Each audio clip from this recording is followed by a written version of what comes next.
Thank you for tuning into this video. We have some exciting updates to share, so let's jump right in. Today, we'll cover some thrilling topics like how a producer has unveiled official plot details for Spider-Man 4. We also have some intriguing news about Deadpool's future. And the big surprise, Chris Evans is officially making his return for Avengers Doomsday. We'll explore all of that and much more. Let's kick things off with a recently released trailer for a film called The Gorge. This movie features Anya Taylor-Joy and Miles Teller in leading roles. The story revolves around two skilled snipers who find themselves in a precarious situation with two strict rules. No communication between them, and not letting anything out of the gorge. Things take a humorous turn when they begin to communicate and develop feelings for each other. But the situation escalates when one of them falls into the crack, prompting the other to go in search of them. The film has an intriguing twist, as it's described as potentially being a portal to hell. Whether that's just a metaphor or something more literal remains to be seen. The film is set to premiere on Apple TV on Valentine's Day, making it a perfect option for a cozy night in. I'm definitely looking forward to it, especially given Apple TV's solid reputation and the appealing cast and storyline. What about you? Will you be tuning in? Let's dive into some exciting Marvel news. There's a lot happening in the Marvel universe right now. Now, first up is Deadpool. In a recent interview with Andrew Garfield for Actors on Actors, Ryan Reynolds shared some insights about Deadpool's future in the MCU, and I find the direction they're taking quite appealing. So, before he reveals what his future is as Deadpool, he does preface it by saying this. It's been 6 years since the last one, and part of the reason is that it swallows my whole life. Like, you can't take your hand off the stick all the way through development, through post-production, into marketing and promo, and then you and I have 4 kids, and I don't ever want to be on a first-name basis with any of them. No, I don't ever want to be absentee, and I don't ever want to miss stuff. I kind of die inside when when I see their face and they have a competition or they do a sports thing or something and I missed it And I understand it completely. He hates being away from his wife and kids. Doing these Deadpool movies takes a lot of time out of him. And so he doesn't know if he will be doing more Deadpool-centered movies. Instead, he says this. What does the future hold? I honestly, I'm not making this up.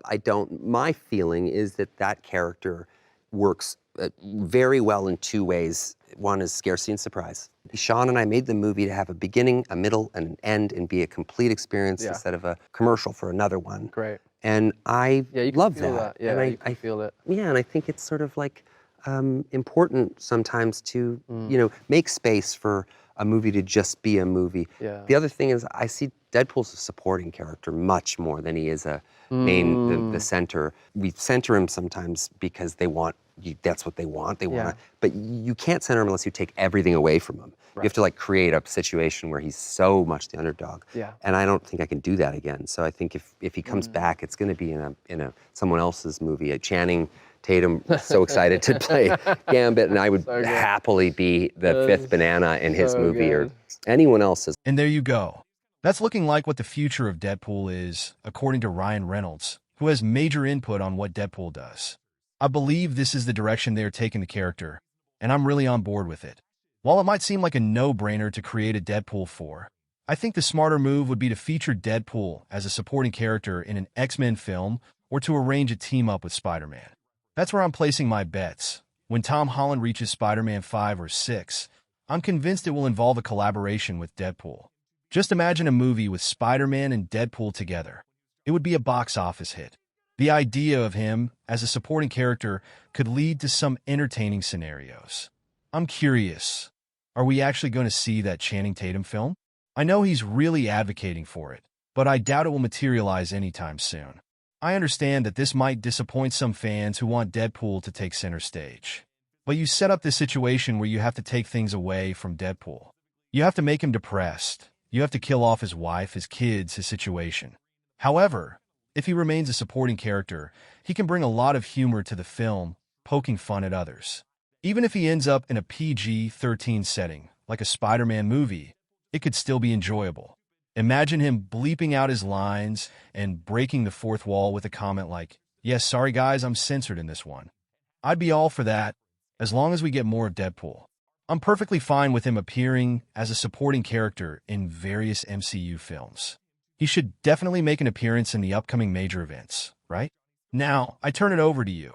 What are your thoughts on Deadpool potentially taking a backseat instead of continuing with sequels like Deadpool 4, 5, and 6? Moving on to Spider-Man, I initially believed this would be the headline story of the week, but then another story emerged. Now, let's dive into Spider-Man 4. Amy Pascal, the consistent producer behind the Tom Holland Spider-Man films, has finally shared some solid plot details about what we can expect in the upcoming movie.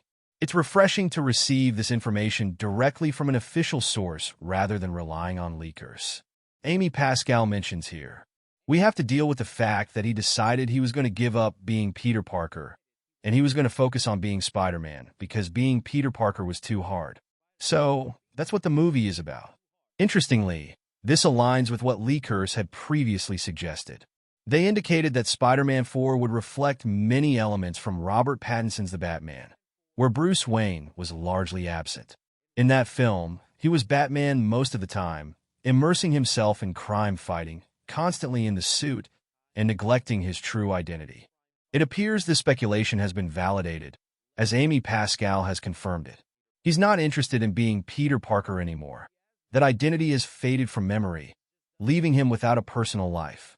Instead, he has fully committed to being Spider-Man. When he's not in the suit, he will be sad, depressed, just waiting for the next time he can go hero. And I think that this direction is quite intriguing. But also, what is the rest of the movie about?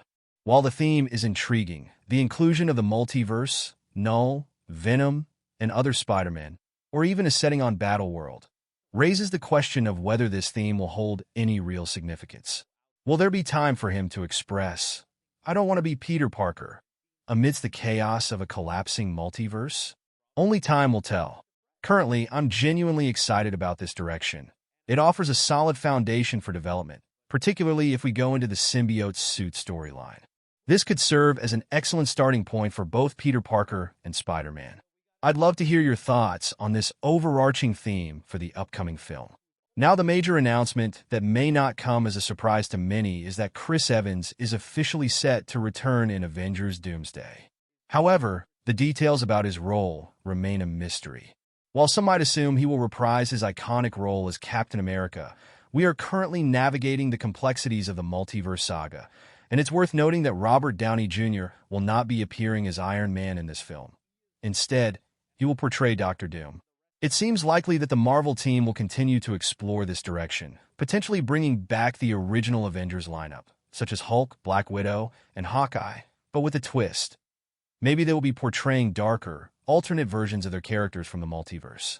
Additionally, reports indicate that Anthony Mackie will reprise his role as Captain America in Avengers Doomsday.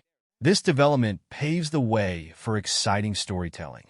Sam Wilson has recently taken on the mantle from Steve Rogers, and now he must face an adversary who resembles his mentor. This scenario promises to be thrilling.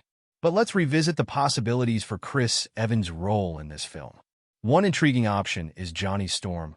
That could set things up very well, because then you would have a member of the Fantastic Four going up against Dr. Doom. Then we would have a similar Civil War scenario. This would pit Chris Evans against Robert Downey Jr. again, but in entirely new roles. However, given that Evans recently portrayed Johnny Storm in Deadpool 3, that might not generate the same level of excitement.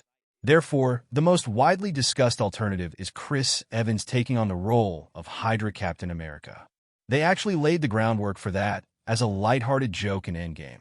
With the Russo brothers back in the mix, it's clear they aim for a full-circle moment. The Russos excel at revisiting old jokes or references and giving them deeper significance later. It would be fascinating to witness Chris Evans and Robert Downey Jr. portray two villainous characters facing off against the Avengers. We also need to address the other perspective on this matter. While I find it intriguing, many individuals are expressing their disinterest, stating, "I'm over it. Who really cares?" Are people still excited about these Marvel secret cameos? Let's wrap up the multiverse storyline and dive into the X-Men. It's time to move past the nostalgia. I can't dismiss their viewpoint. A part of me feels less thrilled, especially considering we have this information now. If we didn't have the information like when we saw Chris Evans in Deadpool and Wolverine, then this would be awesome. The movie won't be released for another 2 years, so by the time it arrives, our enthusiasm might be in a greater state or maybe lower. There's a valid point about audience fatigue here. Once, such news would have caused a frenzy online, dominating conversations. Now, just a few days later, the buzz surrounding this announcement is already fading. I'm really curious to see how Marvel will continue to evolve after Secret Wars. It will be interesting to watch them move away from relying on cameos, Easter eggs, and nostalgia, and instead focus on generating excitement through compelling storytelling. James Gunn claims that's his approach for the DCU, but we'll have to wait and see if he delivers on that promise. Now, I want to hear from you. With Chris Evans officially returning, who do you think he'll portray? And who else do you think might make a comeback? Could we see the original Avengers reassembled with a darker twist? I wouldn't mind that at all. That wraps up the latest in movie news for now. Thank you for taking the time to listen to my thoughts on it. If you enjoyed this, please hit that like button and subscribe if you haven't already.